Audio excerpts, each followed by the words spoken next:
Take it slow, watch the smoke we blow. Bring California swing and this thing for show. Well, hey there, baby doll, dance the go-go. Off a little mentally, I see it in slow-mo. Hollywood, the east side, Hub City and Frisco. Guys at the flyers, fires up in the disco. Whoa, whoa, oh, now here we go. Mira, delincuentes, bum rush the show. Welcome to the Double I Show. Incoherent idiocy. I'm Sweet T, and with me as always is RW King. What's going on, T? How you been, brother? Oh, Fuck, man. It feels like we've been gone forever, but it's only been a week. No, I know, and I'm man. feeling great. What about you? Well, yeah, you know, it was a little unexpected, man, but we had to make it a little bit of a switch, man. Why don't you tell everybody why we were off last week, Yeah, bro? so a few episodes ago, we talked about the fact that we're looking at moving into a new studio, right? So we said we're gonna, we're looking for a new studio. Well, we found one, and we had to move quickly on it, so we couldn't record last week. So we're moving into the new studio. If the audio sounds a little bit different, it's a new studio, and we haven't fully gotten everything the way that we want it. Right, we're not dialed in yet, guys. Yeah. So it might sound a little bit different than before, but we'll get it going in the next couple shows. And Yeah, it'll be exactly. Right up there. Exactly. Now, the other thing is this studio has one thing that you really were talking about wanting, and that is a refrigerator full of beer. No, absolutely. I've already had several tonight. Yeah, no, absolutely, man. And I appreciate you, even though I got a fucking now, what, a 5-hour drive home? That's okay. Yeah, I didn't want to start drinking, man. It's had a long day. But hey, man, I love it. I think at some point there's a couch in here. I'm going to be sleeping on that fucker. Probably. Yeah, because no one's coming in here until tomorrow, right? No. Yeah, that's what they told us, right? Just lock up. You guys got the keys, right? Right. It's Yeah, ours so for the fuck it. night. If I wake up at 5 or something, I get Every the fuck Friday outta here. night, it's our studio, man. Hey, we can start throwing studio parties, though. We can. Yeah. We can. Not just that, dude, but look at how big the booth is for Dr. X now. Okay, so big shout out to Dr. X. Welcome back. Motherfucker. Welcome back, dude. Yeah. I missed you, brother. Now he was supposed to be back last week when if we would have had a show, he would have been here. But What did I tell you? yeah, What did I tell you? He fucking tried to fucking dupe us, dog. he did. Yeah, we got lucky, dude. You know what I mean? Because we're like, dude, where you at, dude? We got to move all this shit. Oh, you know what? I'm going to decide to stay a little bit longer because we're not going to have a show. Well, you don't know we're not having a show yet, Dick. No, he knew, man. He knew. I told you that. No, you did. You Uncle threw that Rico out there. was on standby, and Uncle Rico did a good job, He bro. did but, a really good job. but you know what, dude? He couldn't hold a candle to you, bro. I just want to say that to you, Dr. X. I missed you, dog. Welcome back. Dude, there was no sincerity in will that you at all. fucking stop? Dude, I'm giving him the Ricky from whatever. Yeah, the right here, dog. Yeah. Give you, dabs No, dog. from across the room. Yeah, exactly. Come on, dude. No, really, I did miss you, No, brother. but we did miss you, man, and welcome back. Yeah. Thanks for bringing the beer. Oh yeah, dude. That's why I missed you. Fridge full dog. of beer, man. I mean, Dude, come he hooked on. us up today. Yeah. I mean, You know the what I mean? studio has it. Yeah, no, absolutely. So we're going to be talking about having some parties in here, Dr. X. Right? It's a good setup. It looks nice. Nah, It's a lot nicer than our other digs, I that's was for going to sure. say it's probably nicer than my apartment, dude. Yeah, this is a really nice studio. I wonder how much you'll rent me the whole thing for. Hey, you could just live here, right? That's what I'm saying. So that way you don't have to drive for You have 3 hours no more in traffic, drive. dude. You have no more drive. That's what at I'm that saying, point. I dog. love that idea. Yeah, man. So, And you could start editing the shows with Dr. X. You guys can get a lot closer. anyway, yeah, you know what, T? I just want to say thanks to everybody again, man. It's jumping again, dude. We got all sorts of stuff popping. Yeah. People saying what's up to us. Even with the week off, man. Well, yeah. Well, You know, we I got mean- okay, guys, look. We understand you missed the show, everything else, but there's a couple harsh emails, which we don't mind. Yeah, I love those ones. I kind of like that. Oh, yeah, but some of them were one-liners. Where the fuck's the show? Right. Like, come on, guys. You know, we replied to all No, of the you. one that I liked was the fuck you at. That was perfect. I love that one. That was my favorite. I know, Doug, but yeah, no, you're right. But yeah, That was but, awesome. I but loved we it. replied back to you. Yeah. Right? Yeah. And I think that reply was, hit you in a week, dog. Exactly, dude. What are you gonna say? Now, it wasn't scheduled. We didn't warn everybody, but we didn't really know that it was gonna happen that fast. So that's why we got to apologize for those who that are loyal listeners that all the time want to have the show on, and we get it and we love you for it. But it just happened so quickly. We had to jump on it. And so unfortunately, we didn't have a show last week. Right. And the timing wasn't there. They didn't have the opening for us, but we had to move out of the other place once we told them that was it. They're all GTFO, get the fuck out. Exactly. All right, get out. We're going to rent it to somebody else who's been waiting for that spot. Yeah, exactly. So and they that's were cool. it's all right. No worries. You know what I mean? So we just had to wait a week and we're back at it. So again, thanks to everybody for joining our madness and sticking around with us. And we're going to go ahead and talk about another email we got, aren't we, T? Well, yeah, that's what I was going to tell you right now, man. There was one email in particular that really kind of stood out to me. I know that me and you read the emails, but Dr. X hasn't heard this, man. So we didn't talk about it pre-show on purpose. Right. Because we want to sort of surprise him with all the listeners, but we got a pretty damn good email, T. Dude, this thing was awesome, man. As soon as I read it, I'm like, okay, we got to talk about it on the show. And not just that, but the first thing I thought of, right, was retire. Right. Yeah. By the way, guys. Yeah, right. If this thing, after this show, this may be our last show. Yeah, go ahead and read after I read this email, I'm not going to read the whole thing, but I'm just going to give you some cliff notes. Yeah, read the guts of it, Doug. All right. So it's from a loyal listener, bro. Right. It starts off, good day. Okay. So good day. All right. My name is Reem E. Hashimi, the Emirates Minister of State and Managing Director of the United Emirates Dubai World Expo 2020 Committee. So this is a guy, dude, pretty high up, right? Yeah, no, absolutely. United Emirates, man, rich ass country. Right. So, I mean, this guy sounds legit already, right? So he's saying he's writing to me to manage my funds that he received from financial gratification from various foreign companies that he helped assist to participate in the upcoming World Dubai Expo 2020. All right, man. So maybe we could score some tickets to that expo, man. That would be kind of nice. I'd like to go to Dubai, bro. Right? But I mean, start rubbing some elbows, Yeah, whatever, right? Man. You never know. Keep reading, dude. You got me going. Man. All right. So here it goes. He says that he has an amount of $44,762,906 US.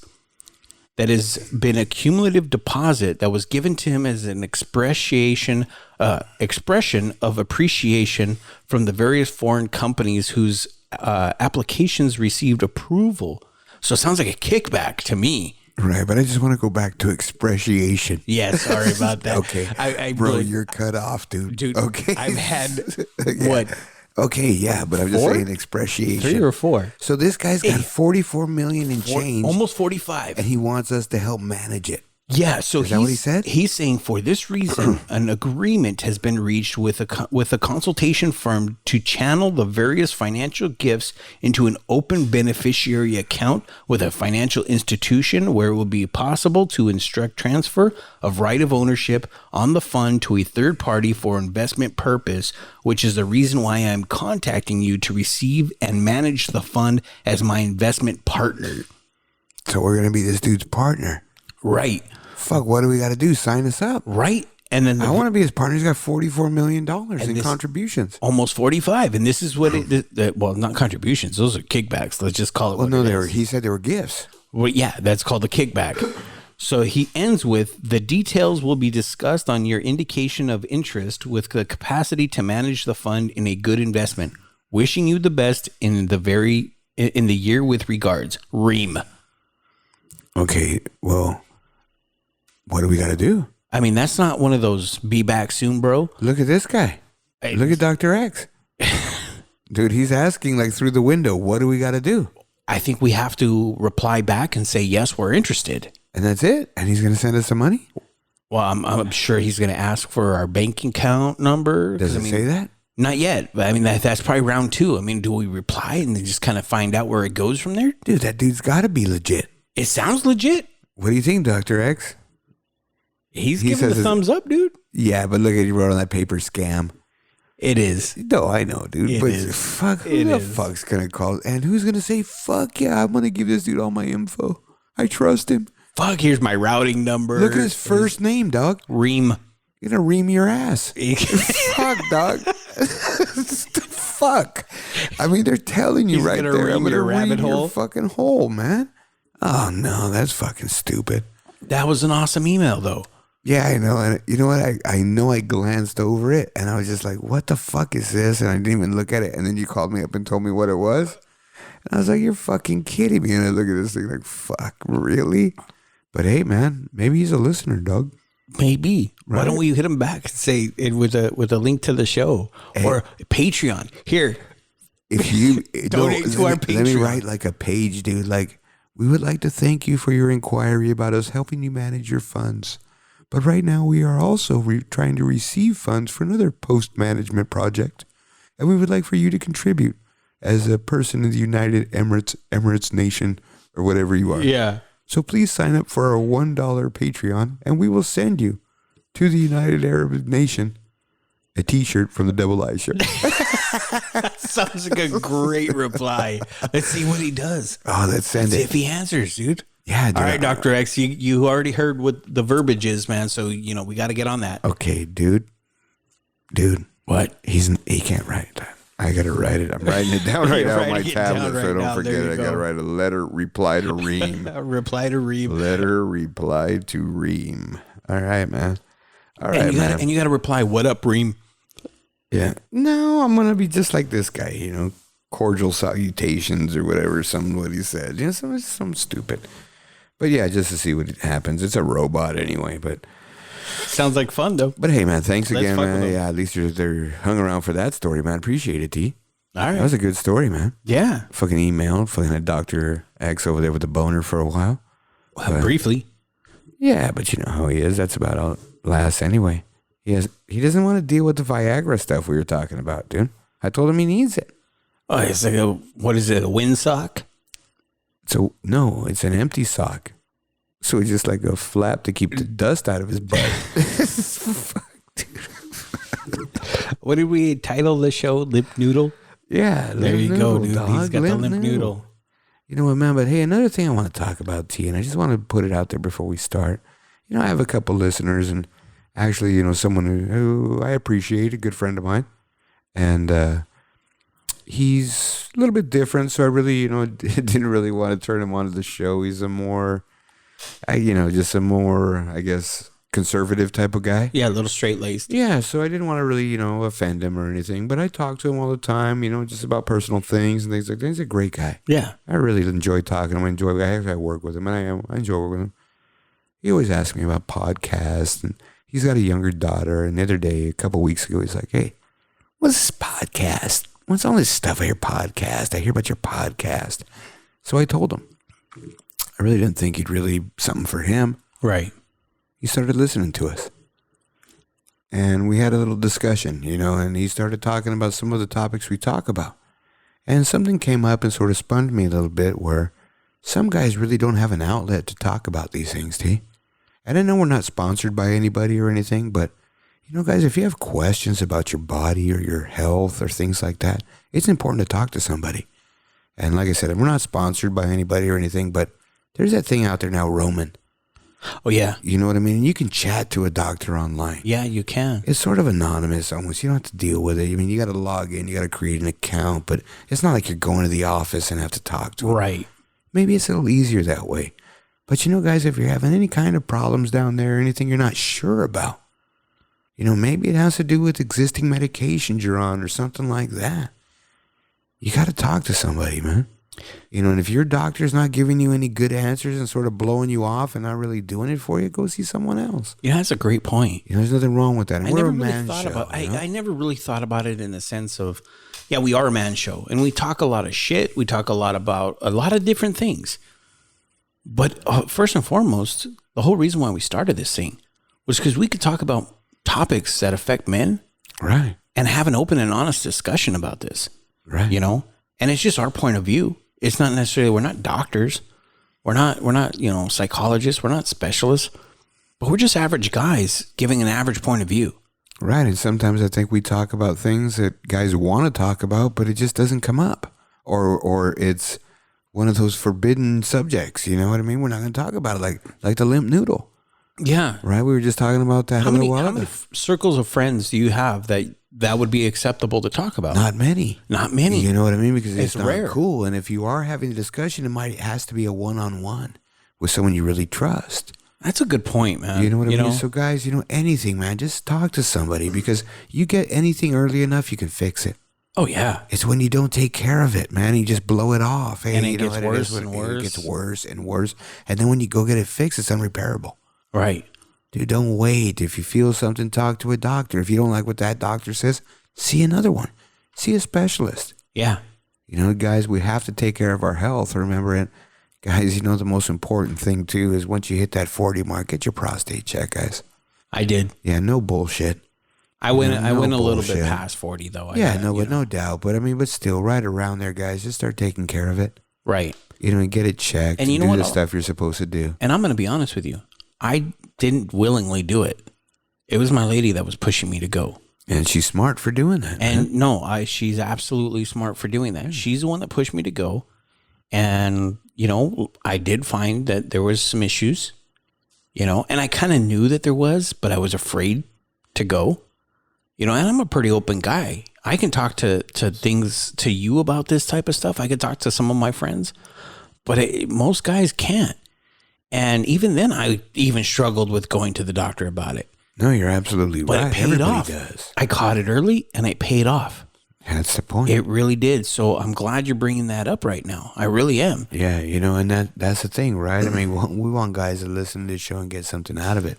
And if anything, get some kind of health aspect, and we always talk about that. Oh, you yeah. got to talk to your doctor.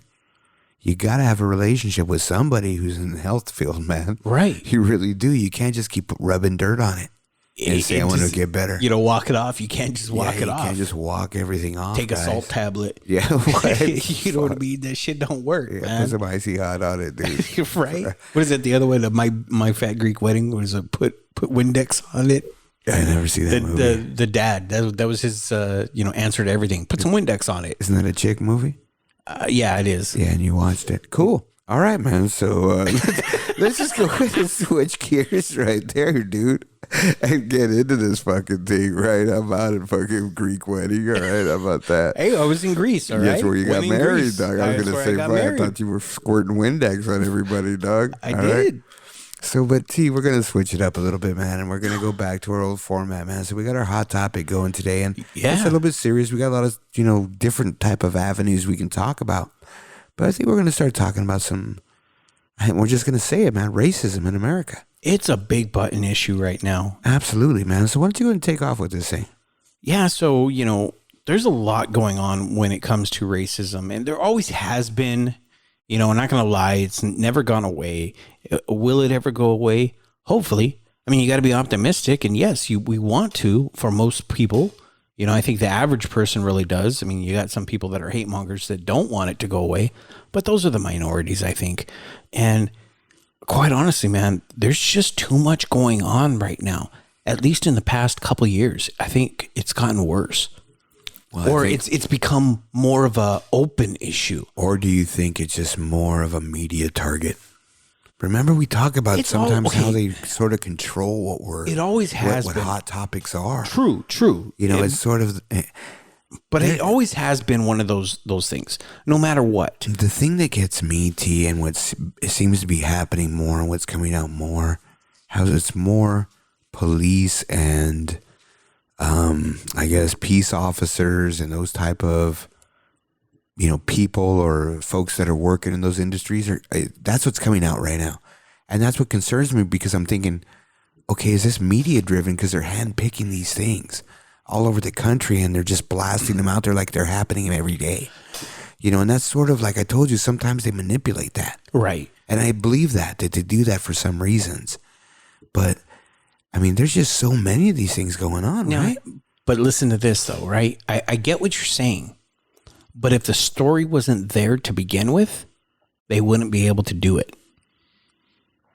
You're So right. in other words, if you didn't have all of these officers that are getting busted for racist shit, then the media wouldn't be the ones out there throwing this out there and trying to control the narrative. Let's be honest, right? For me, I've been in a lot of cities around the country, and I'm just going to put it out there myself, and I hope we don't lose any listeners from there. But you know what, man? The most racist city to me was Boston. Boston is pretty bad, man. And it's pretty bad. It is bad. And, to me, I've even been down in the South, You know, where it was still almost, there was some segregation still a little bit in Atlanta, some areas of Atlanta that I went to in Georgia, Mississippi, Carolina, Louisiana, right? It was a little bit different. Yeah. You know what I mean? So, and I sort of looked at it that way, but when I went to Boston, I just felt different. And the whole vibe is different. It is. And that's what was sort of crazy for me. Yeah. You know, and you look at it and you just think historically, and you could pick stories out of the air, even like Bill Russell, dog.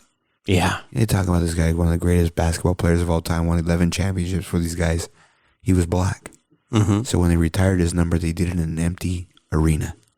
Nobody was in there, dog, because they didn't want to have this guy made it seem like they were putting him on a pedestal as a black guy in Boston. Yeah, they didn't want to glorify him. That's fucking nuts. That's bullshit. And for him to accept that, I don't know. I would have just told me, you know what, dude, keep your retirement ceremony. Go fuck yourself. Yeah, I'm good. You know, but it's different a little bit nowadays. So I think Boston has evolved a little bit, because when you look at a guy like, we talked about him because he was in the news recently, was Big Papi. You know, he's not black, but he's not, you know, American. He's Puerto Rican. Well, it's the same like Bill Russell. He wasn't white, but he was accepted.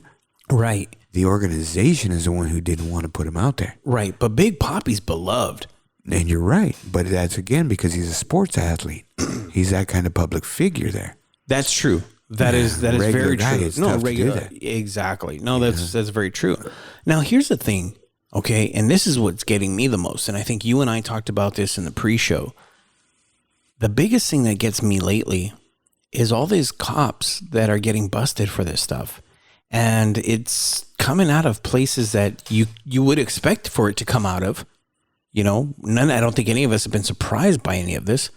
But one that you brought up was Philadelphia. Yeah, that just happened yesterday. Well, I mean, it's been going through it, but they decided they're going to terminate 13 police officers in Philadelphia for racist remarks on social media. Right. Yeah. So the update was yesterday. Correct. That they terminated 13 police officers because they had did they have a private post? Was it a private Facebook? Or what was it exactly? Or I believe all of them had on some type of social media some kind of racist or many racist remarks on there. Right. On their individual accounts. So 13 officers were sort of taken in on that thing because the whole thing started because I think they had a minority officer. Yeah. And he was being hazed a lot and there was problems in there. So they started investigating everybody. And when you're a police officer, just like anybody else really, your social media is up for grabs because it's public information. It's public information. So they looked at everybody's social media and they found 13 officers that had these racist things. And a lot of them were people who were accused. Yeah. So it's just A plus B equals C. Right. So yeah, man. And I know, you know, you and I kind of touched on something similar, right? You know, when we talked about cops or we talked about anybody in a public, you know, type of setting, you know, do you treat them differently, meaning under the letter of the law, right?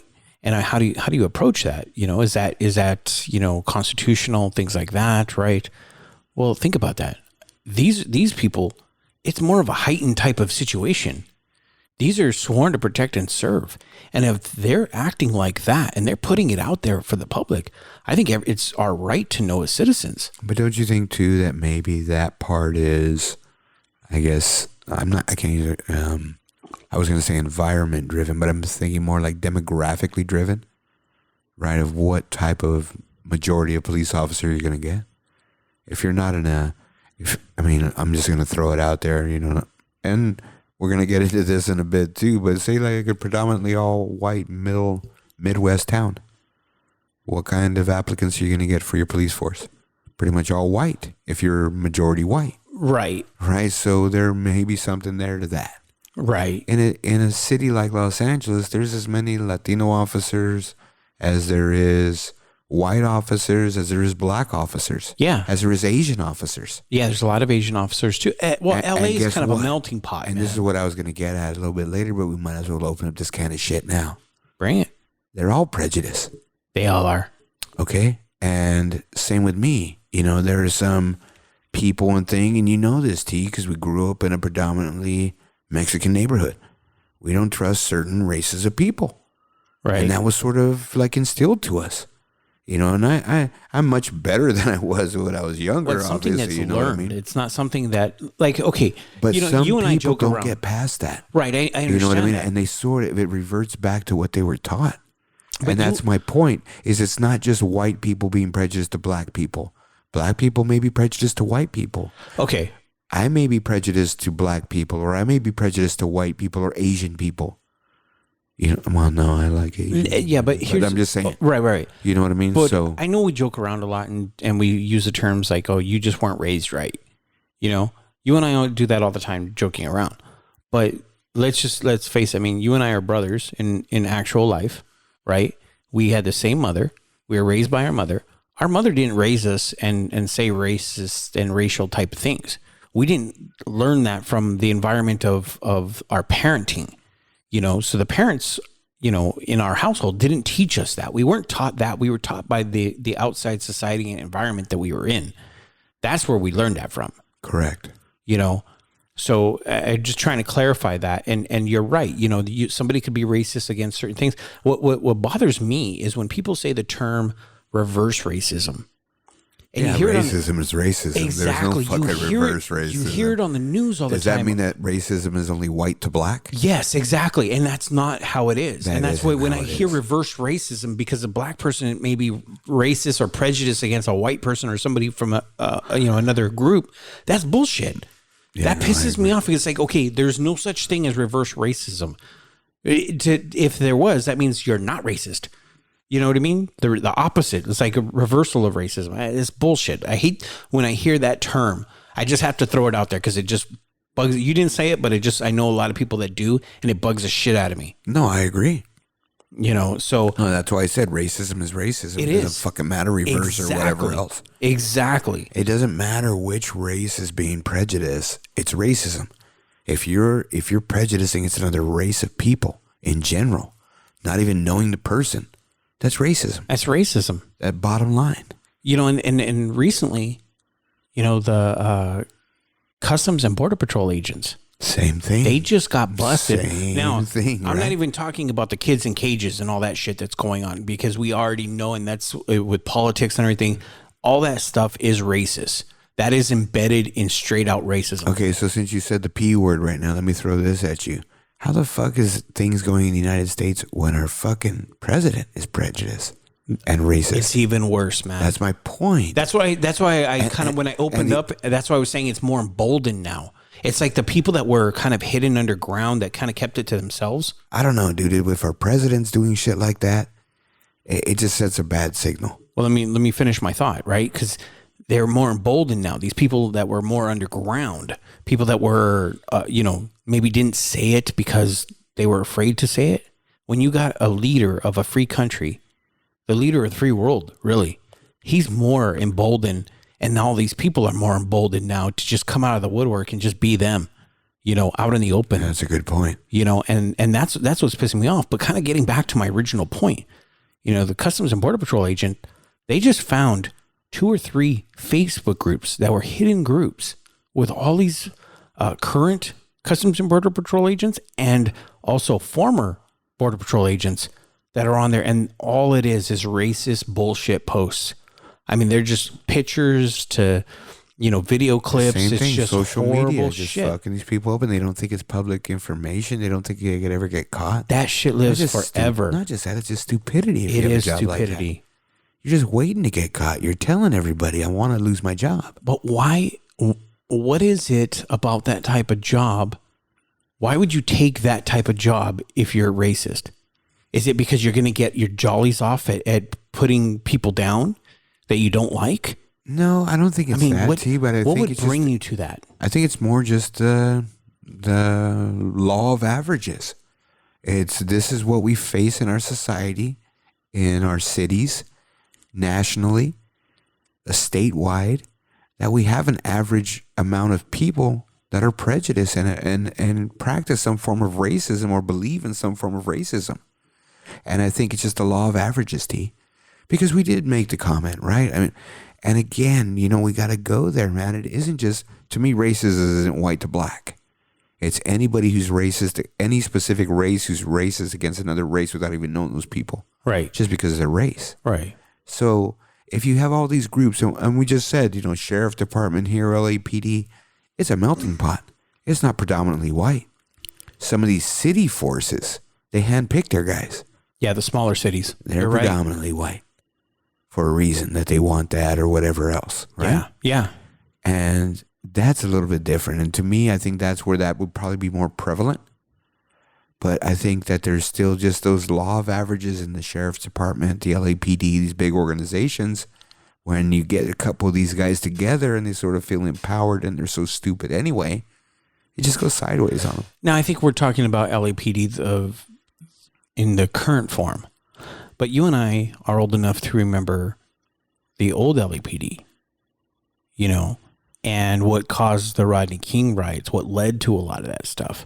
Well, and that was Daryl Gates. You're right. And he is a known racist. Oh, yeah, absolutely. And his cops, everybody underneath him was known to be very racist. And I mean, it was bad. LA around then was really bad. No, you're right. But that Rodney King changed everything. It changed the entire landscape. And I still, I understand what happened and everything else, but at some point I always thought to myself, why are they burning down their towns, their stores?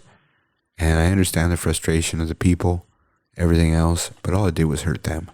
Well, it hurts the community and it hurts everybody that lived there. And that was my point. Yeah. You know what I mean? It just didn't make sense to me. Now there was I'm not old enough. I mean, I was definitely alive during this time, but I'm not old enough to remember it. You're a little bit older than me, so you might remember it. But in Chicago, it was the south side of Chicago back in the 70s. There was a group, and they were essentially a gang because they were running numbers. They were doing all kinds of stuff like that, but they were kind of seen more as a community organizer type of group.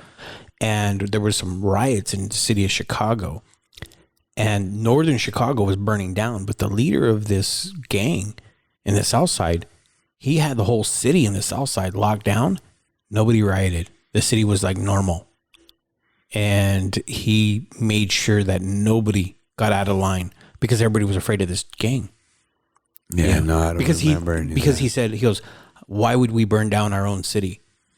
Right. We're burning down our own community. This is stupid. No, and North Chicago burned and South Chicago didn't. Right. Yeah, and that's the point. Why are you going to burn down your own shit? Yeah, I never understood that. But there's so much different points of corruption at different levels, and even some that always involve some sort of racism. I guess, that there's, and we know it because, we have friends that are police officers. There are gangs in the sheriff department and whatever else. Yeah. And, they got names and they got tattoos and, hit squads and these kind of guys they call themselves, and they are what they are, bro. And the reality is they're not all white. No. So there's prison guards that just got popped a few years back. Do you remember that? No. So Quiet Cannon, they were doing a Christmas party there and a fight broke out.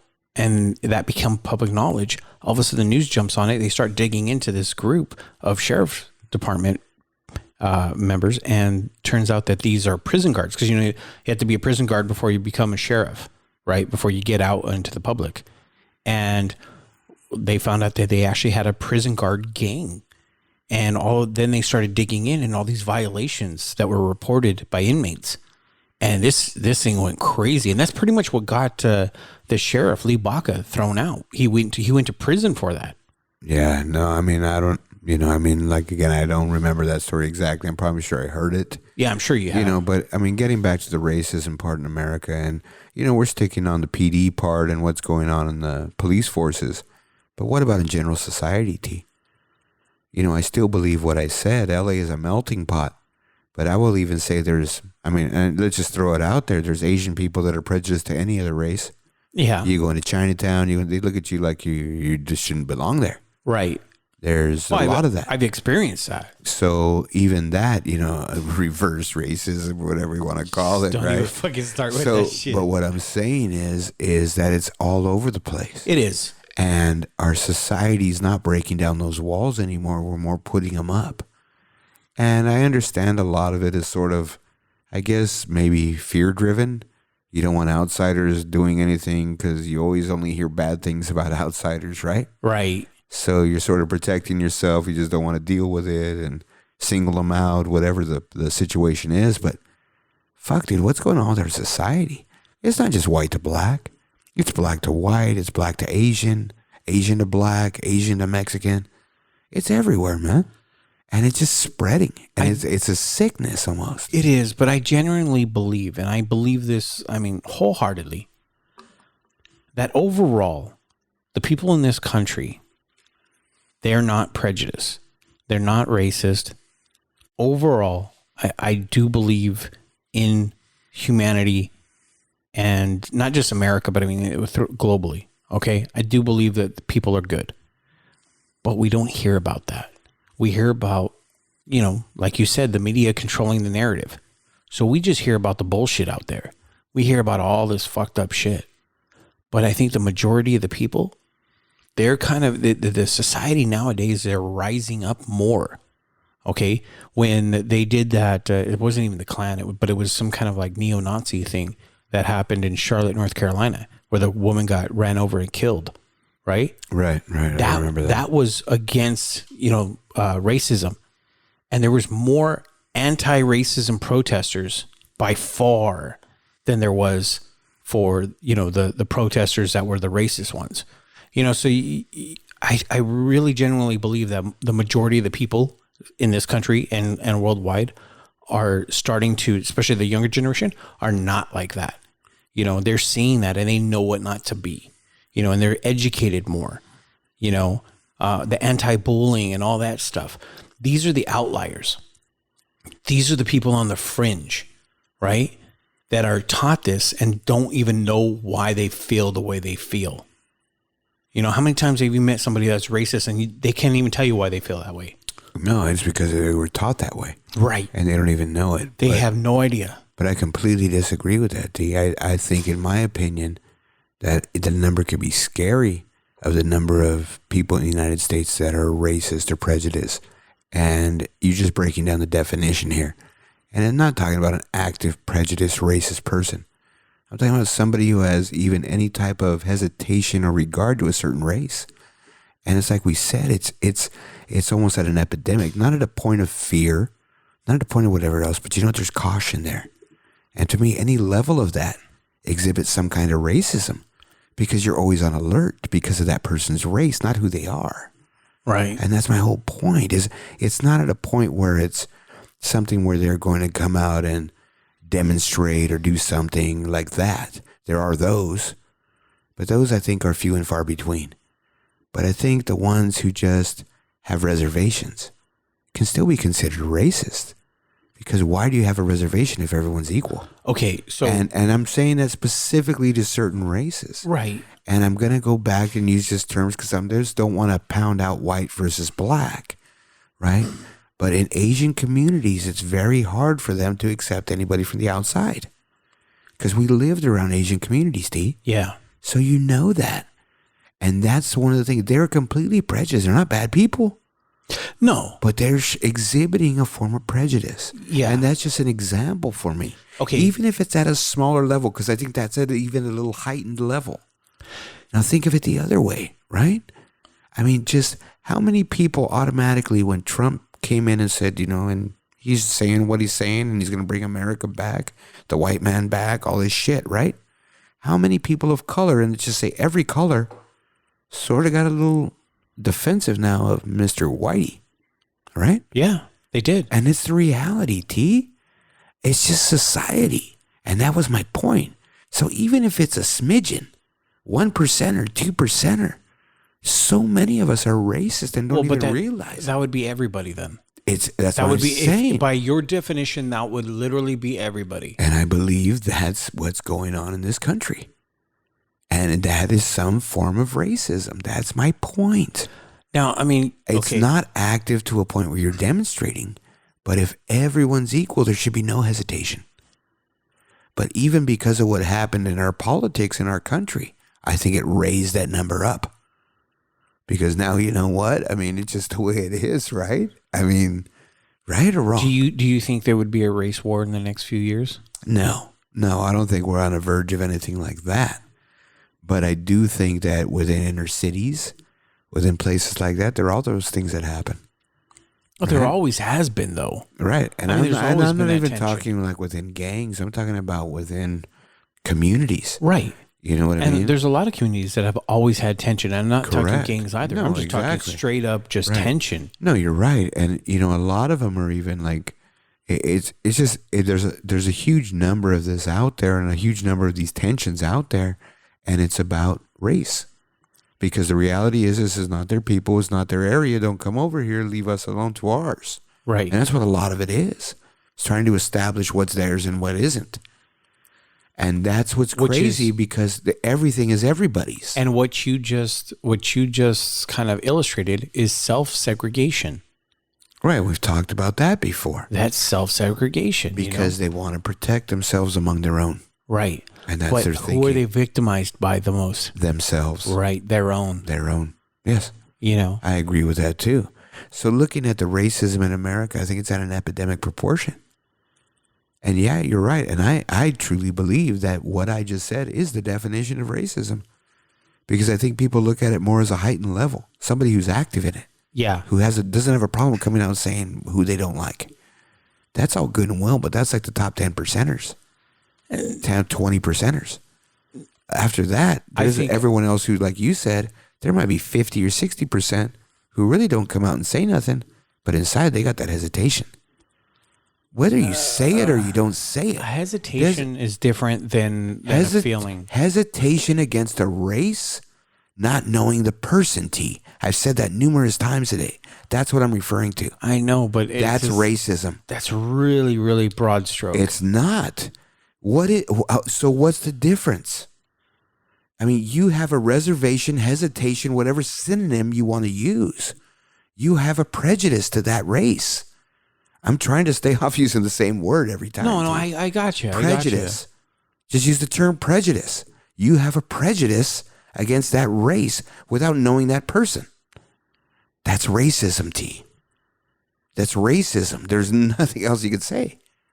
That's the definition of racism. Yeah, I mean, it is. No, it doesn't matter the level. Levels don't make it acceptable or not. So even if we say it's levels go from 1 to 100 and 100 is a guy in the Ku Klux Klan, right? Right. 1 doesn't make that person any less of a racist. They're still a racist in definition. That's my point. Why this number is staggering, T.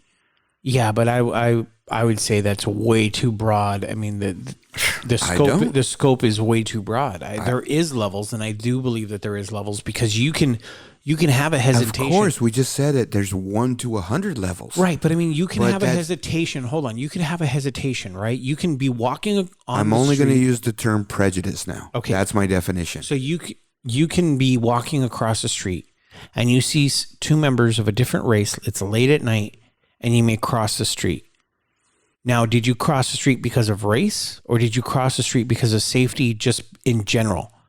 Okay, if you're a woman and there's 2 guys, do you do it based off of you're just fearful because you just want to be safe?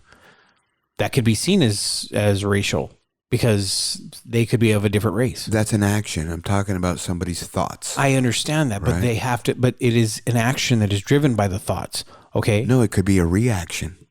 It could be. Yeah, like you said. But it's driven by their thoughts, okay? And so possibly. Right. No, it is. No. It is. It's absolutely. Well, it's going to be driven by a thought. Correct. So no one's going to know except that person, and there's multiple avenues to go. But people will see that, and the perception is, could it be racist? Even though maybe the person didn't do it based off of race, but it could be viewed as racism. Okay. All right. And so my point is by doing it such broad strokes that you're talking about and getting so granular in the definition, then that person would be considered racist for doing something like that when in reality they could just been trying to protect themselves against anybody. It didn't matter who it is. It's you're doing it because of an action could be done, but the perception is viewed differently. That's what I'm saying. But again, okay, just think of it without any action. Think of it with thought only. Okay, that's even if they thought about moving over. No. I'm not. You're still thinking about the action. What I'm saying is just think about it in general. You're sitting at your house. Nothing's happening. You're not crossing the street. There's not 2 guys of another color there. You're sitting at your house. and something comes up and you just start thinking, oh, you know what, man, for some reason I really just don't trust white people. You know, this guy, it's just the way it is. The president nowadays, everything else. And that's a big narrative right now with people of color. And they just say people of color. I'm talking about Mexicans, Latinos from other countries, all Asians, all these people. And that's a big topic. That's what I just said. So now they're going to say, you know what? Fuck, this guy wants everybody out. I'm not going to trust any of those motherfuckers now. There's a lot of that mentality. So that hesitation is prejudice. And prejudice of a race without knowing those people personally is racism. That's the definition. But what's driving that? It's irrelevant what's driving it. No, I disagree. No, I think it is very relevant. Whether it's relevant or not does not disprove that these people are racist. The driver isn't making them racist or not. We just said that in the beginning. No, I disagree because, okay, the driver will make sure you will determine whether it's racist or not. Because listen, my grandpa was in the Ku Klux Klan. That means I'm going to be in the Ku Klux Klan, and I don't care if anybody says anything, and we give that guy a pass. No, that's not what I'm talking about. What are you saying? I'm using what you just laid out. Okay, that person you're saying because of the narrative of what's going on with the president, right? And how everybody's emboldened because of that. Now they're sitting at home, they're seeing the actions of others, right? So they're seeing these rallies, they're seeing these words, you know, that are coming out of the president's mouth. They're hearing all this stuff. And now they're reacting to where before they weren't even thinking about the person or a race being the problem. Because we had a black president. Wait, it doesn't matter. It did to a lot of people of color, T. That was different because that was very symbolic. It was significant for the people of color to have a president. And it set him at ease. Right. And I believe at that point there's a big difference. But now when this guy's platform is building a wall, bringing back who it is, that is my point. Everybody. This is a reaction. This is something that's a reaction. They may have not been racist to begin with, but they are now they are reacting to it. Okay. So this is not So they're not a racist because they're thinking in racist terms. I didn't say that. I said that they were not a racist person to begin with, but now they are reacting to what's going on. Do you understand what I'm saying? Okay, but again, but the driver is very important. It's important to you, and I agree, but it doesn't make them any. Matter. It doesn't. It does. At the end of the day, they're either a racist or they're not. They make their own mind. So if they're just a freewheeling person who loves everything and hugs trees, doesn't matter. Doesn't matter what the president's saying. I love everybody. I love the world. You're making up your own mind. Everyone has the right to make up your own mind. So if you're making up your own mind and making that decision, it doesn't matter what information you got. We're all self-thinking human beings with the ability to change our minds. That's what makes us different than animals. We can reason, right? So it doesn't matter what was the driver because we have a choice. We still have a choice based on our thinking, based on our teachings, based on us. And people are making conscious decision to be prejudiced because of whatever reason. And that's all my point. It really doesn't matter what the driver is. It's yes or no, are you racist? If it just happened a year ago and you just say, hey, look, I just started being that way because of the way Trump is. Okay, that you still are. Because you're being racist to a group of people you don't even know personally, and you're making a decision on them without even knowing them. That's my point. Not how the driver was or if people are or aren't or if they were a year ago, 2 years ago. It's what's going on now. And that's why I'm saying it's at epidemic proportion. And you're right, the driver is a lot of what's going on internally in the United States. It is. But people still have the right to make a conscious decision. And yeah, you're right, T. The media does do things to fucking control this shit. And the president's a big part of the media because he controls a lot of the media. He does. He triggers them. People still have to think for themselves. I know there's a lot of sheep out there, bro. But we still have to think for ourselves and make our own minds up. Right? The majority of this country are sheep. And that's my point. So I mean, what? There you go. I'm going to use your shit again and get you pissed off. So if they're thinking, fuck this dude, he's going to be a racist, I'm going to be a reverse racist. Right? I mean, right? You know what I mean? So that's sort of the thing. And that's my point. Yeah, you're right. That's the driver. But to me, it doesn't matter the driver. What's the difference of that guy or this guy's grandpappy who used to fucking, do stuff back in the South? Doesn't matter how they got there. They're there. And yeah, you're right. There's way different levels, T. But a 1 or 100 is still a racist. And I'm not going to exclude myself. No, that would be the entire world's population. Pretty close. That's my point. That's not pretty close. It is. Well, because I think there's still those like 1%ers, 2%ers that love the world. No. You know what I mean? Think about it. Of a world population, 1% is a lot of fucking people. Okay, then I'm just say 1%. And not even that. I wouldn't even give them that. I wouldn't even give them a fraction of a percent because we are human. Human nature, at some point, you're going to think like that. Well, okay. That's just human nature. Who do Canadians hate? Other Canadians. Oh, yeah, like Montreal doesn't like Quebec. Right. But you're not racist because they're the same. Well, bullshit. No, Because they're French a melting Canadian pot. No. They're a fucking melting pot. They are worse melting. than us. There's a lot of Indian people there. It's not that. It's everybody who can't come in the United States. They can go get there. Into Canada. They get into Canada. But no, I mean Canada. It's a melting pot. Yeah. And you're right. There's a huge Indian community. There's a huge Indian community. Yeah, you're right. Absolutely is. And we're talking people from India. Correct. Yeah. Correct. Yeah. Not the native people. Correct. Yeah. But no, I mean, Canadians are just susceptible to it as everybody else. So by your definition, the whole entire fucking world is racist. Yeah, I guess that's what I'm saying then. That's exactly what you're saying. So I don't know, man. I have a different definition of it. I think, quite honestly, there's a lot that, like we talked about, the different levels, right? If you want 1 to 100, 1 to 1,000, doesn't really matter what it is. But, let's just say, I mean, society right now is heading down a really dangerous path, I feel. No, you're absolutely right. And the people that are, what scares me is that's what the term I used, right? It's almost an epidemic proportion. Well, the thing that scares me the most are the people that we're taught to kind of uphold as a higher level in society, and the people that we look at to protect us are some of the biggest ones out there. They're the biggest offenders.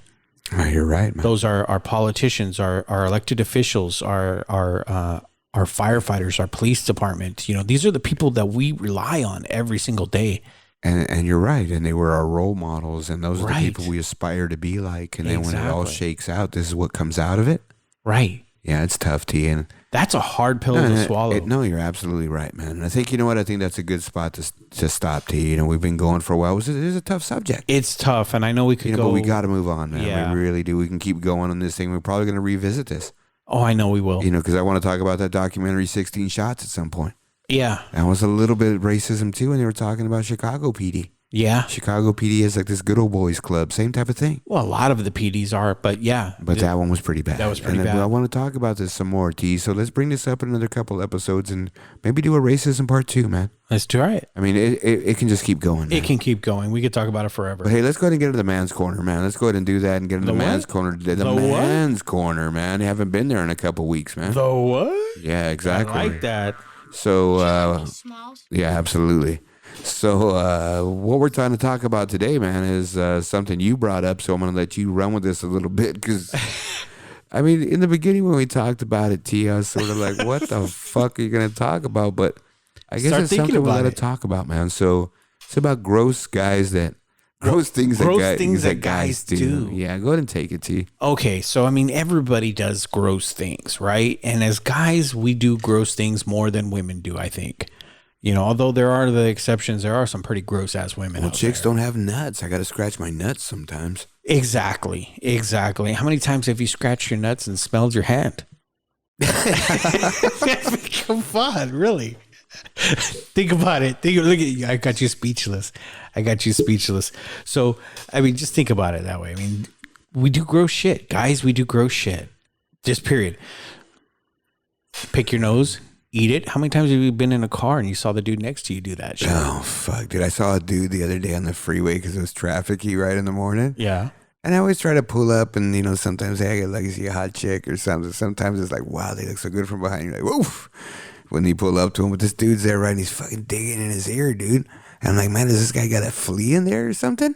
He's like digging. He pulls it out, looks at it for like 1 second, not even a second, and then sticks it in his mouth. Oh. Like, you're fucking kidding me, dude. Oh, I've never seen that, dude. I have. I've seen it before. Okay. And I was actually going to say that. I was going to mention that as one of the things. Okay, the other one too is especially me, dude. I'm a little bit of a big dude, so I got an innie belly button. Yeah. So guys, and smelling that shit, dude. It smells like a dirty sock. It smells like toe jam. Why do you want to smell it, dog? Right? So I mean, there's a lot of shit out there, and that's not even really the tip of the iceberg, bro. No, dude. Think about it. I seen guys that just dig it the right. Okay, here's one thing, dude. That was eating my ass a little bit. Eating ass. That's a gross one. I like eating ass, dude. Right? Yes, you gotta wash it, but I like eating ass, dude. So anyway, dude, that's not too gross. I mean, I could eat my ass and be gross, but I'm just saying, poor bitch. Anyways, did you have corn last night? Oh, come on, dude. Anyways, man, I don't enema. That's why. So fuck, I forgot what I was to talk about, man. Oh fuck, whatever. Fuck. Right. Okay, all right, right. So here's something that's pretty fucking gross, and I saw this while we were waiting to board a plane. We were doing a layover, and this was when we were on our way to Greece. This guy was, next to his chick, and okay, what do most guys do when they're fucking with their lady, right? When they're waiting in line or just they either have their arm around them. At the most, they would probably put their hand in the back pocket of their lady, right? Like nothing big, right? Yeah, I mean, I do other things, but go ahead. No, in public, I'm saying. I'm saying in public, but go ahead. Okay, this dude had his hand down the back side of her pants with his hand square fucking on her ass inside, and I swear to God, I wouldn't doubt if his fucking finger was in her asshole. And this was where we were waiting to board. We were actually in line boarding the plane. I've never fucking seen that before in my life. I was going to say, I actually used to do that with one girl, put my hand in her butt. I didn't stick it in her butt or even a rubber crack, but she used to say she liked to feel my skin on her skin. In public like that? Yeah. So like, yeah, same thing if we're just chilling at a bar or whatever else, you know what I mean? She'd be like up on me, like, trying to feel the donkey a little bit. Right. So instead of, I just fucking put my hand down the back of her pants. Just chill. Fuck, dude, I've never seen that. I was like, what the fuck is that? And so she loved it. But I was thinking, okay, what does he like pull it out and start smelling it or something? Dude, a lot of guys get off on that. Right, dude? That's pretty fucking gross, man. Yeah, but you know what, dude? Okay, dude, she's got probably a little gamey, dog.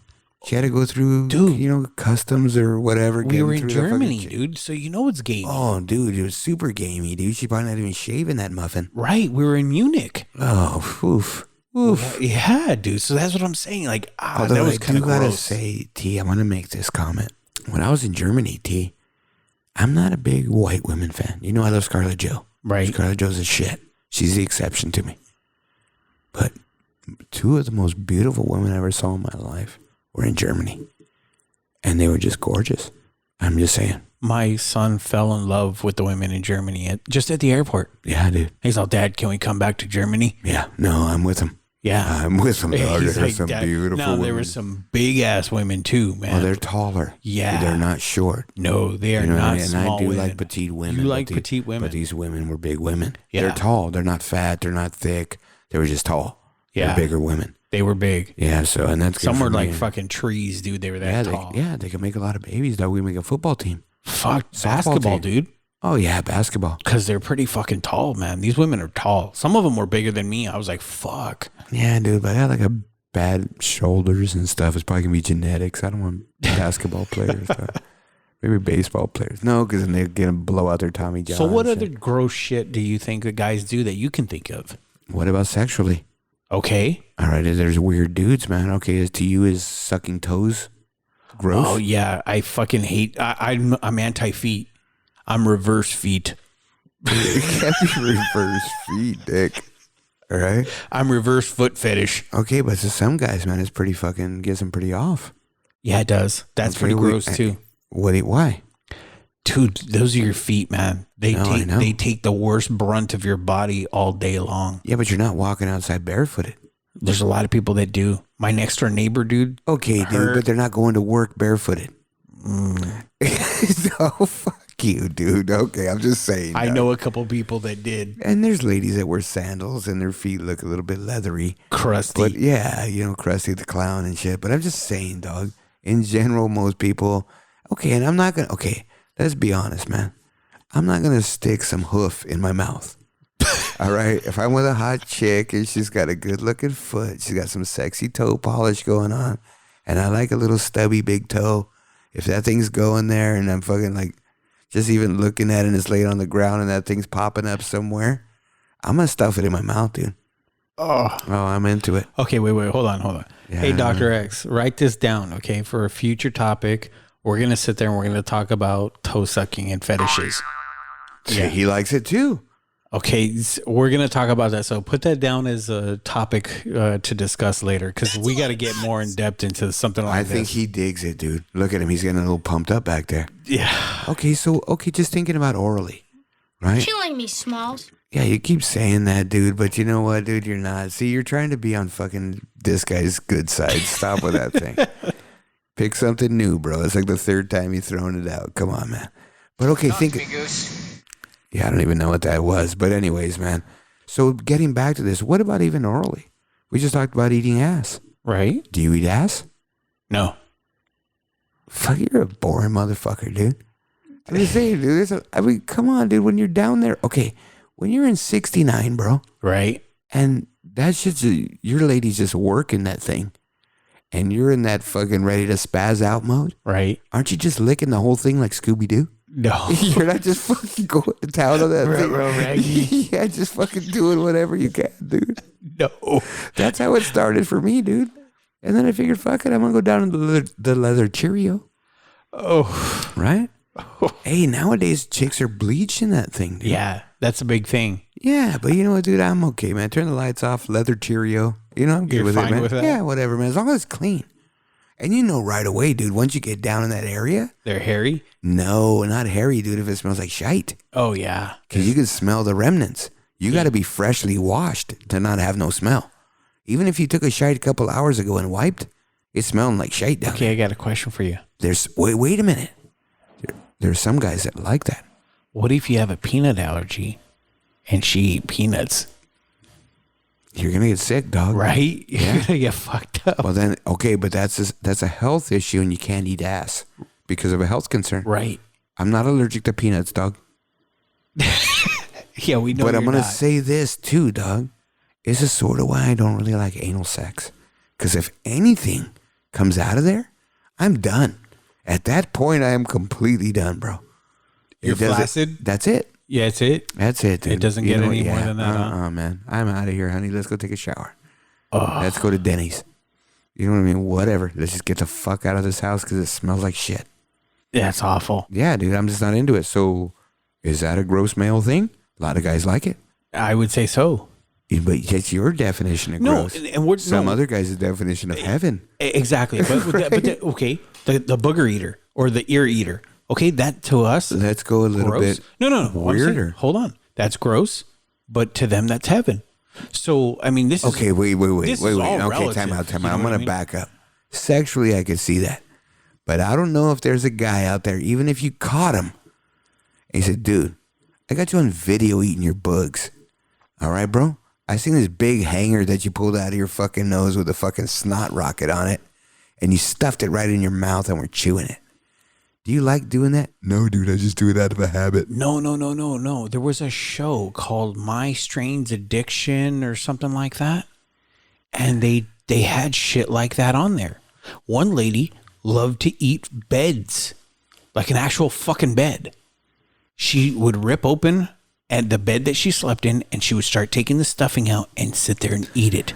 So there's weird shit like that, and these people fucking get off on that. I know, but we're talking about gross guy things. That's what I'm talking about. No, but that's what I'm talking about, though. There are people that will fucking admit to that shit. No, a few, but I think in general, right? I mean, okay. No, I'm going to do let me ask you a question. Strokes like your and racism. You got to be an answer and give me a fucking honest answer. You got it? Just this is all I want. Is it yes or no? Yes. Okay. It's a yes or no question, and you got to give me 100% honest answer. All the you do above. that? Will you do that? None of the above. Will you do it? Okay, yes. Have you ever eaten your boogers? No. Get the fuck out of here. I've never eaten my boogers. Never in my life. When you were a kid, don't even tell me you can remember. I know you did. No, I didn't. You're my brother. Dick. I saw you eating your boogers, No, dude. what you saw, and I will admit to this, What's that? and I don't remember it much, but I hear the stories that you, our sister, and our mother tell me, is I actually ate cat shit out of the cat box one time. Oh, a few times. Was it a few? Yeah, dude, that's Okay. all right. I don't know. I was a baby. It is what it was. It You is. were a toddler. Yeah, okay. Yeah, whatever. I was a little kid. It is what it is. Okay, I You didn't like know. the flavor, dog. Maybe. I think you like the crunchy from the litter. Well, I was allergic to chocolate, But so... dude, my point was, but except I've you have never little, eaten boogers. okay, whatever, man. You have guys like you who aren't honest, and that's gonna make up what 20% of the world? Because everybody at some point when you're a kid, you've eaten your booger. No, I never have, dude. That was always, to me, that Whatever, was dude. one Yeah, of those whatever, things. man. See? Yeah, whatever. I You don't asked believe- me. I do, and you're You asked lying, me. No, I'm not. Straight up, dude. dude. Stop it. I'm a germaphobe. You weren't when you were 6 and 7. You I were eating your was. boogers. No, I wasn't. Anyway, everyone does. That's my point. And what 10-12% say you're not? You weren't a germaphobe when you were a kid. I'm just telling I you kind that. of was. You kind of weren't because you never took a bath. Anyways, man. I take a That's bath a different every day. story, dude. Different story, man. But what other male things you got, man? I've been throwing a lot of shit out. What about you, bro? You I threw know, out feet. I threw out ass. I threw two of the most important things. well, okay. feet and ass. So I kind of threw this out there as like guys who adjust their balls and it could be a little sweaty on a hot day and then they smell it. Yeah, okay. What Wait, about wait, what about guys that like, you know, like pick their toe jam out and then smell it? It's kind of gross, don't you think? Okay, is it a gross thing to cut your toenails and leave them on the table? Yeah, very That's gross. not in. See, now, okay. That's very gross. Dude, we're talking about toe jam smelling, talking about booger eating. Yeah. And then there's a couple things that as soon as they're said, you go nuts. One of them is toenail clippings on a table. That's very gross. Very gross. Yeah. Okay, it's not any grosser than fucking smelling your toe jam. Yes, it is. Oh my God. Is it? Okay. Because So to you, Because the you can two wash your- highest, wait, the you can two wash your highest hands. things no, are hold on. You can wash your sucking hands. toes and leaving toenail clippings. Listen, on the you table. can wash your hands, and the toe jam smell and residue is gone. Not all the time. If you wash your hands correctly. Okay, If you whatever. watch the health video when you were in school and you fucking know how to wash your hands, you can do that. All right. But toenail clippings, that's fucking disgusting. Those are like those dudes that keep every single toenail clipping they ever had and put it in a jar. And No, collect it. dude, I'm not talking like that. I'm talking about when you clip it I and know you just what you're fucking have it in talking your about. hand. You just fucking put it That's here for a still minute. fucking gross, dude. Just Yeah, but don't- it isn't as gross as what the other shit. Pretty fucking gross, though. Yeah, again, it's not. And we're not grading this shit on a scale. Well, you did. It's very, very gross. It doesn't matter. That's what I'm saying. To me, I'm it's just gross, throwing but it it's out. still Well, that's what fucking I'm saying gross. to you, Gross is little- gross. I'm gonna call you Tinker, dog. Tinker. Yeah, short for Tinkerbell. All right, man. We're gonna close up this section, man. But hey, nice topic, T. Fuck, why he has that sound bite, dog? I don't know. Shut up, Dave. But I'm just saying, fucking Tink. What do you got now? How about little Did you know? All right, so this one kind of goes back, kind of what we were talking about, right? All right, King, we were talking about gross things that men do. So this one is called More Dollar Shave Club, please. Only 16% of all men shave their private parts. All right. Now, this kind of goes in line with the grossness because think about how funky that shit must be under there, dude. No. Look at what it says, T. 16% of all men shave their private parts. Doesn't say trim. Right. A lot of guys trim. I don't shave. I trim. You trim. Yeah, I'm not going to get a fucking razor down there and go fucking skinny and go skin to skin. Fuck no. So you don't even, how do you trim your nutsack? What do you mean? Wouldn't you, With like a beard trimmer. So I put it on a 0. on a 0? Right, but it has the guard on it still because I don't want it to fucking grab the skin on my nuts. That's what I was just going to say because that shit will fucking grab your nuts. Well, yeah, dude, I told you when I fucking bought that new fucking trimmer, I took the fucking beard guard off and I had a fucking CSI accident in my fucking restroom, dog. Dude, I didn't think that thing was going to stop bleeding. I fucking woke up like if I was on my period in my sheets, dude. Fuck. It was bleeding the next morning. You were looking for a horse head in your sheet? Fuck yeah, dude. I was like, what the fuck's going on? I was thinking, man, I got to do something. I seared it with peroxide. I put alcohol on it to try to sear it closed. Do you remember what I told you to do? What? Crazy glue. Yeah, no, I'm not going to crazy glue my nuts, dog. I'll do that on anything else, dude. It's on my nuts. Well, how'd you get it to stop? A Band-Aid? No, it just ended up stopping. You know what I ended up doing? Like when you cut yourself shaving, you put the fucking toilet blob. paper? Yeah. I stopped it for a while, and then when I pulled it off, it started bleeding. It ripped again. it up Fuck. again, yeah. So I just left it for a little bit, couple hours, and it sort of fell off, and it was sort of good. Your nutsack fell off? Yeah, I wish. Fuck, I wouldn't have to shave it no more. I shave mine. Yeah. I straight up shave mine. All right, dude, that's I good don't for have you. a problem. Yeah, I'm you're part of the 16%. I'm part of the 16%. I don't got a problem if I trim. It's the guys that don't even want to trim, like Zohan. Oh, dude. He's got the biggest bush around. You're fucking planting potatoes and shit in there, dude. Hey, man. It's the twig coming out of the fucking that's bush. fucking gross, dude. But hey, let's go ahead and change the subject to you, man. Let's get into sports, man. We haven't done sports in a few weeks, dude. We haven't done it in a while. So I'm a little We got excited to a get lot us on some the board. sports right. So let's just get started, man. So the NFL's here, man, and we're going to just, talk about it, dude. First thing that we're going to talk about is a big thing coming out right now is Tyreek Hill. Yeah. Tyreek Hill suspension just said, you know what? The NFL said, we're not going to suspend you. Which I'm a little bit surprised. But think of this, though, T. He's not out of the woods yet because they might be telling the team to do it. Oh, yeah. So the team still may discipline him. Now I heard the team's re-upping him. They're going to try to extend his contract. They already did during this process. They already started it because Yeah. they knew nothing was going to come of it. Remember, they have teams of lawyers, But I'm too. still surprised that Goodell didn't do it because even though guys have gone before Goodell and they have come out and said, okay, nothing happened, but just the fact that you were involved in it and the optics of it all, they still ended up with a game or two suspension. Most of those things were physical, or they broke a conduct rule, or they broke a substance rule. So the reality is this, T, and it was come out on the statement from Goodell. What everybody heard from the media was a very small piece of a 6-minute tape. After reviewing this tape many, many, many times, our legal team and myself personally, which Goodell's a lawyer, right? said that we can't find any fault there. Which is why I don't believe him. Because before... Whether you believe him or hold on. not, let me finish. That's the statement that came out. And you're right, T. There are times that it's come out where he fucking made false statements. Right. It's Ray Rice. It's all these other things. All that. Well, Hunt wasn't. It was Ray Rice. They never made any statement on that. No, you're right. It was Ray Rice. It was Ray Rice. Yeah. So, yeah, you're right. But whatever it is, he's not going to get punished for it. So that's the bottom line. Tyreek Hill's ADP is going to go skyrocketing because he's not going to be suspended now. So he's going to be a bigger fantasy option. But Tyreek Hill's not going to get suspended. Right. So the other big news, man, is there's a couple guys looking to hold out. It's mostly running back. And these running backs really want to fucking get themselves taken care of. And that's really what it is. They see these guys who just basically lose their career. Look, okay, what would happen if Todd Gurley didn't sign that contract before last year? Oh, dude. And now he come into this offseason injured like that. He wouldn't get the money. He wouldn't get the money. So it's one season difference, man. These guys are like, fuck that. You already been using me. I'm the last year of my fucking first deal. Pay me now. Okay, but Zeke is one of them. And isn't Zeke... They have 2 years left on his. His is different. This is his second different. contract. Melvin Gordon's still under his first contract. Right. Melvin Gordon is into the last year of his first contract.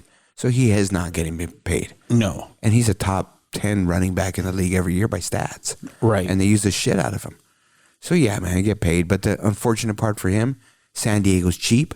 San Diego. The Los Angeles Chargers are cheap. I understand. Their ownership is cheap. And these holdouts never really pan out over there. They don't. So I don't think he's going to make any big money even if they sign him. So, but that sort of wraps it up. They're in some talks right now, T, and the NFL's throwing out in the collective bargaining, the opening talks about an 18-game season, but it has no legs. Look at the... What do you think about that, though? They've been trying it for about 10 years now. Every time the contract comes up, every couple of years, they try to throw it in. Yeah, but I think this is, at least in the last several years, this is the loudest we've heard about it. Not at all. About 4 years ago, they were basically going to try to mandate it, and they were going to eliminate 2 preseason games. Right. But the whole stickler was somewhere in the loophole of the collective bargaining, there's some kind of statement that's saying these guys are actually getting paid by the game kind of thing. Yeah, they do get paid by the game. So then if that was the case in the wording, what they were saying was that everybody's contract had to be re-upped for 2 more games. So basically increased a certain percentage. And the NFL said, no, that's not what that means. Right. You get a bigger TV revenue share. And when these games are TV revenue and these guys get a hunk of that, you get more of that for those other 2 games. Yeah. But your salaries are still going to be the same. And they were like, fuck you. Yeah, and it didn't fly. But about 4 years ago, it was the strongest one. And even the last couple of years, it lost steam because of how bad it got shot down by the players' union. And now they're just trying to shove it in again. It's the first thing they presented to collective bargaining. So it's the one they're putting out in front of everything to get shot down, dude, to take all the bullets. Right. So that's what I think of that. But yeah, and a lot of people are saying it's just pure money grab. I mean, you and I kind of mentioned that too when we were talking, pre-show. there's no reason to dilute the best product out there. Right. So, It's just a money grab. yeah. Let's go and get into some NBA, T. Oh, there's a lot of stuff going on in the NBA right now, man. We haven't been around a couple weeks, man. So why don't you talk about the Battle of LA, bro? Battle of LA, Lakers and Clippers are going on right now. Obviously Kawhi did not sign with the Lakers. And a lot of people thought the Lakers had a shot.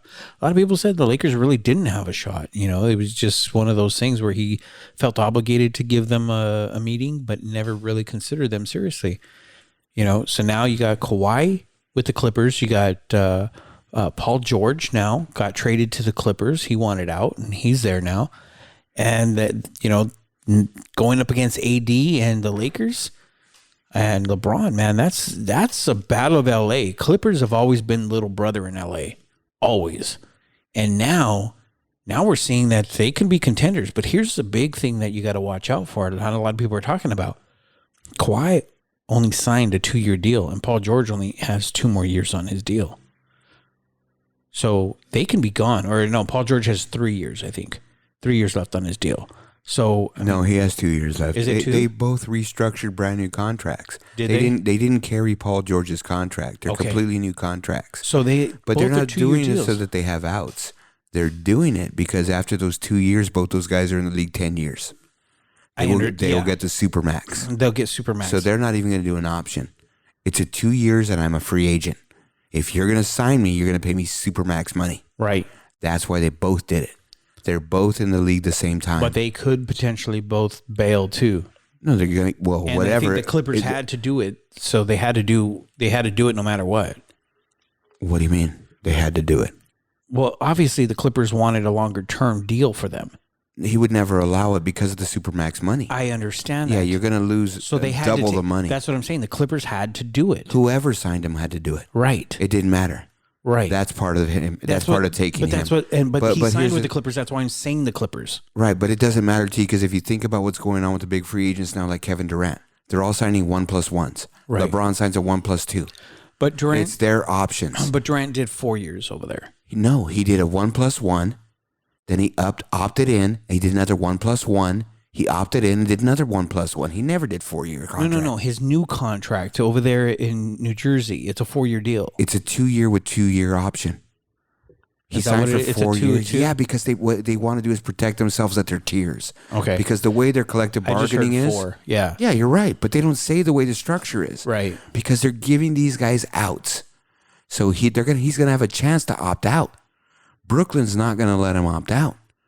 So they're gonna pay him the Supermax money, dog. Right. But he's not eligible for that if he's under contract for 2 more years. He'll miss 2 years of his Supermax money. So really, they only got him for 1 year. Who? Yeah, because he's going to be out this next year. He's going to be out, yeah. No. He's going to play for them for 4 years.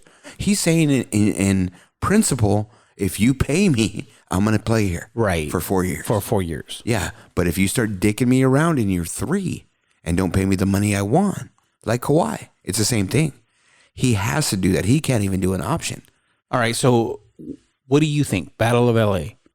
Who do you think has the upper hand? I'll still take AD and LeBron. I think you're right. I mean, PG-13 and Kawhi, they're younger. Kawhi has proven himself to be one of the top guys in the league now. But I don't know.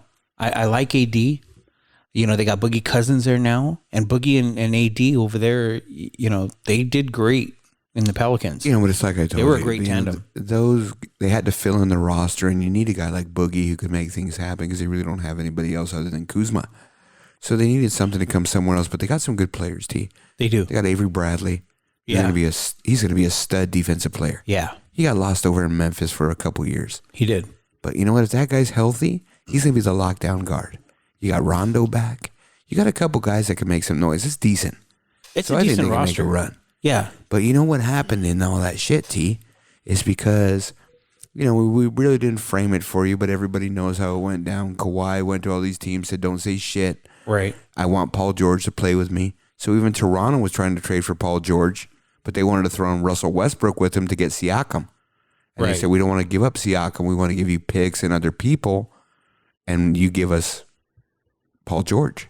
And that way, you know, and Kawhi was basically whoever's going to get him, whoever gets him, I'll go with. And there's no way the Lakers could have got him. Well, yeah, the LA wasn't in any position after the AD trade to be able to make that type of trade. So they knew that. They were done at that point. I believe that's why Magic just came out and said what he said, because fuck it, you're not going to get him.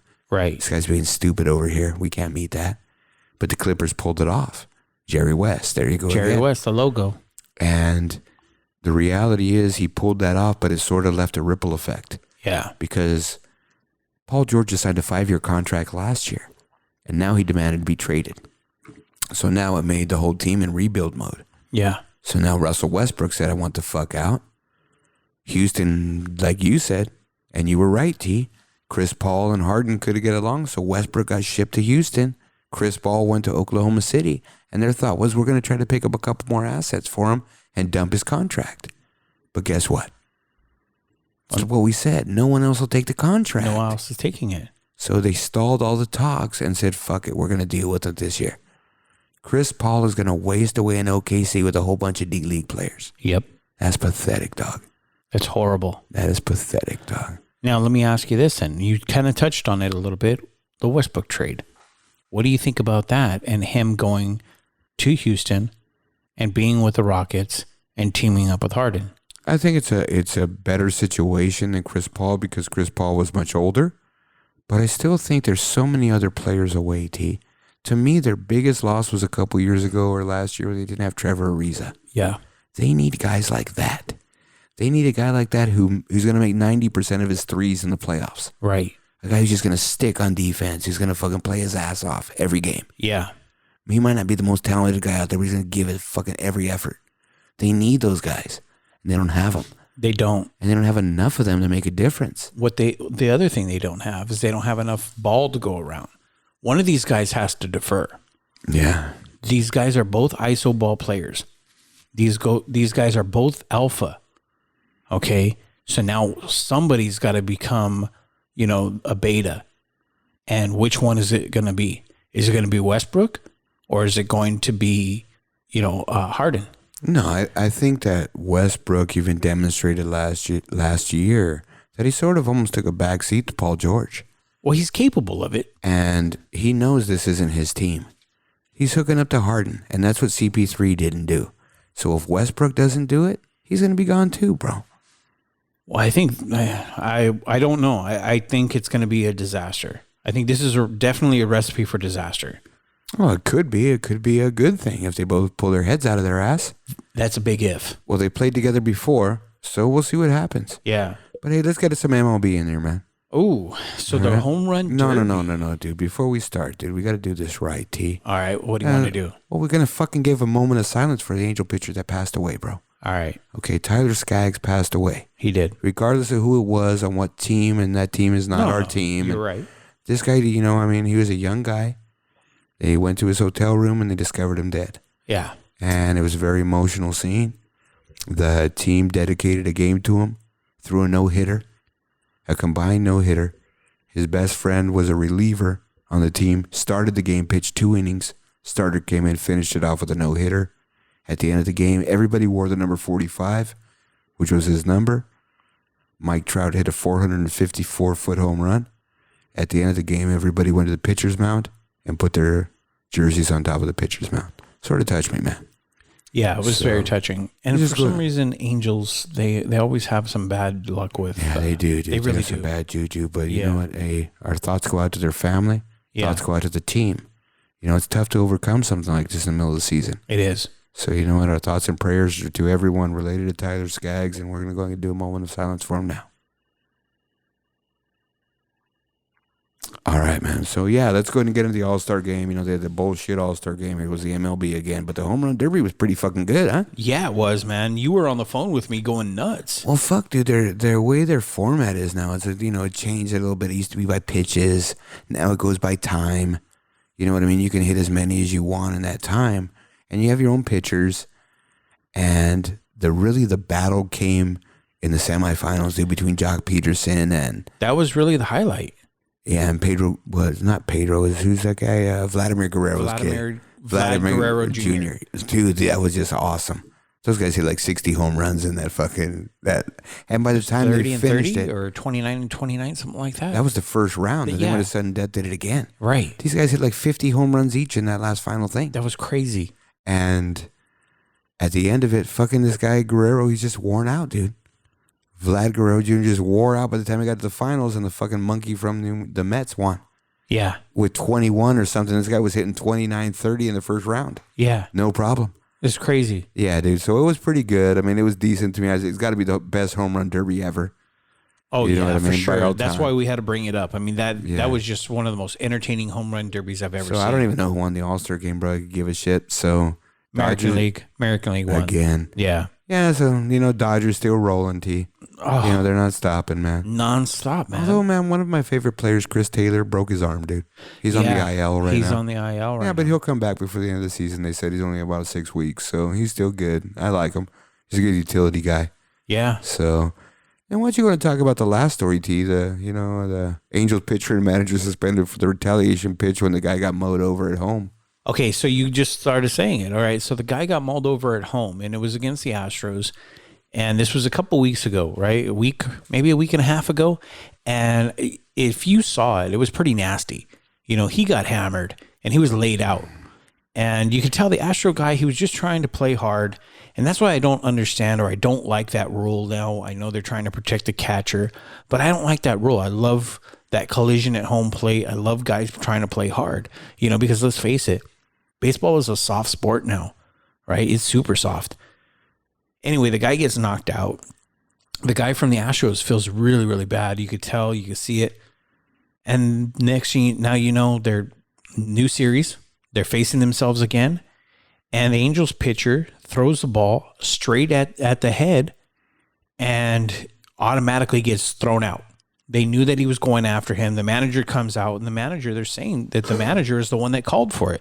They were saying that the manager's his player. Yeah, but I mean, what protection? This unwritten rule is fucking stupid. Whatever it is, T. I mean, No, because it's soft. Okay, but that's not what we're talking about. We're talking about sort of what happened, right? So these guys got with the retaliation. What about focus a little bit more on the fucking injury this guy had? Dude, he broke his nose. He was fucking knocked out cold. He was knocked out. Okay, now don't they have a rule, and I hate the MLB, so I don't even give a shit, but they can't block the plate anymore. Right, that's what I just Homeboy was said. right in front of that thing. That's what I just said. I though. know, dude, but at that point, isn't it sort of partial responsibility? It is. It is. But and the guy was just trying to make a play. Okay, the runner was running hard. That's why I think this rule is stupid. That's why I think this rule, it needs to be thrown out. I understand they're trying to protect the catcher. They're trying to protect the runner, right? Because they have all these millions of dollars invested in these guys.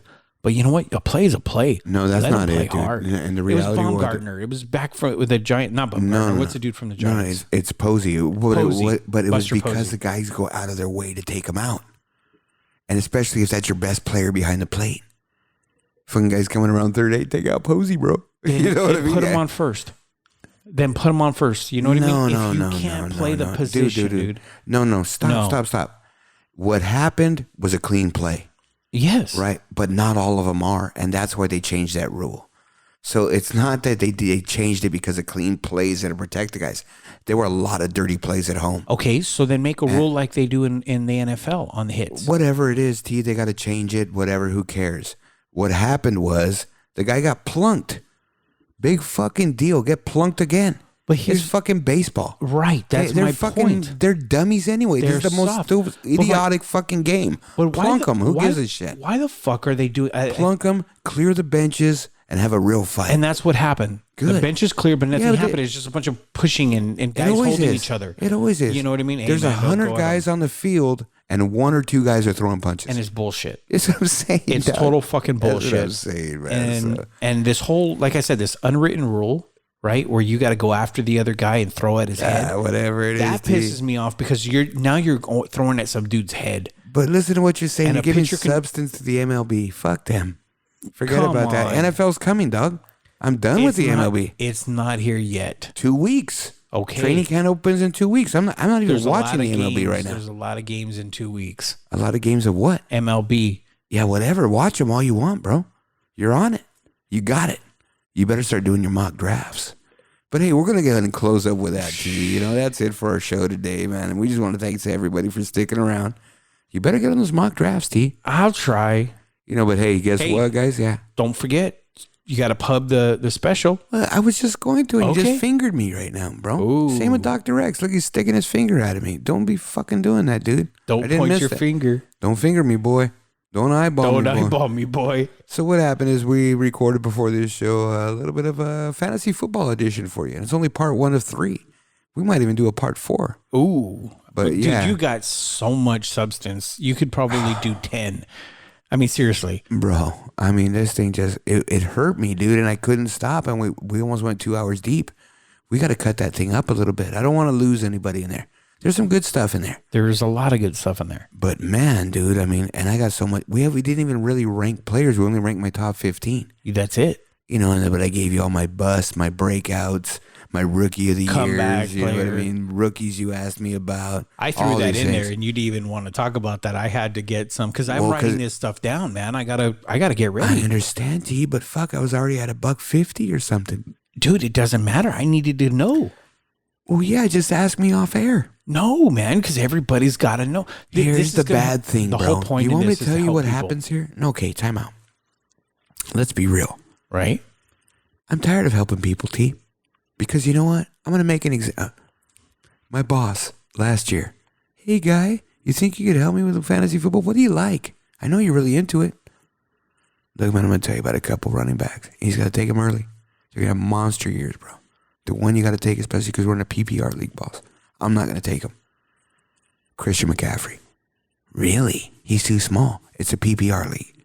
He's going to get 70 catches. Had 110. This guy won the league, I think. Him and another guy or something, but they were right up there. Right.